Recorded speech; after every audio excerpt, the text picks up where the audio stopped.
Welcome back for the second song in this playlist, a very iconic song, My Generation 1965 by The Who.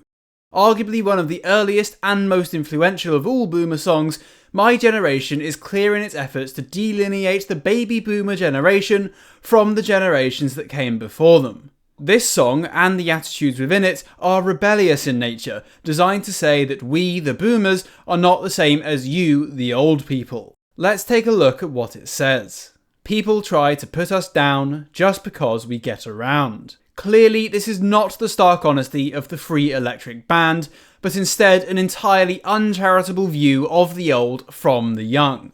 According to The Who, there is no reason for the older generations to put the baby boomers down. It's not their attitudes, it's not their behaviours, it's just that they quote-unquote get around. But this was the attitude of many boomers at the time. Just let me live my life, man. With that life, of course, being the life of the perpetually ungrateful teenager.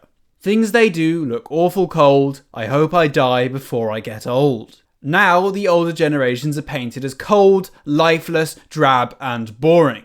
To the perpetually teenage mind of the boomer, the morally uptight function of society and adherence to long tried and tested tradition is simply no fun at all.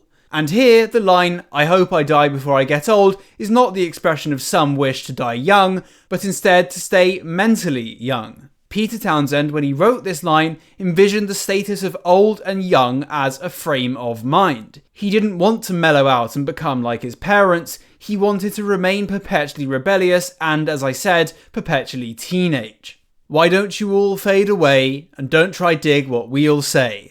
I'm not trying to cause a big sensation, I'm just talking about my generation. I don't have too much to add here specifically beside reiterating my point, but I can contribute this quote from the writer Peter Townsend. He said, "My generation was inspired by the fact that I felt as artists we had to draw a line between all those people who had been involved in the Second World War and all those people who were born right at the end of the war. Those people had sacrificed so much for us, but they weren't able to give us anything.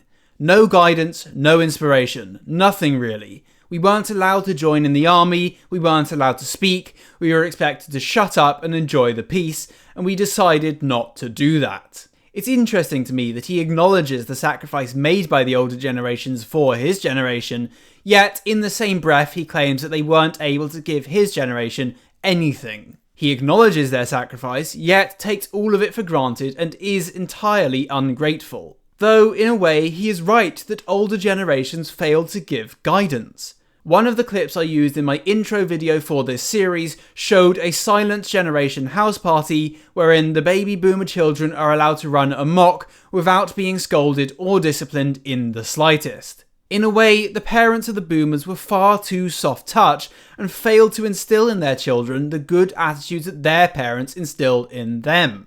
The boomers, like anyone, ultimately were products of their upbringing. I think perhaps too this speaks to a larger problem of telling your children that they can do anything.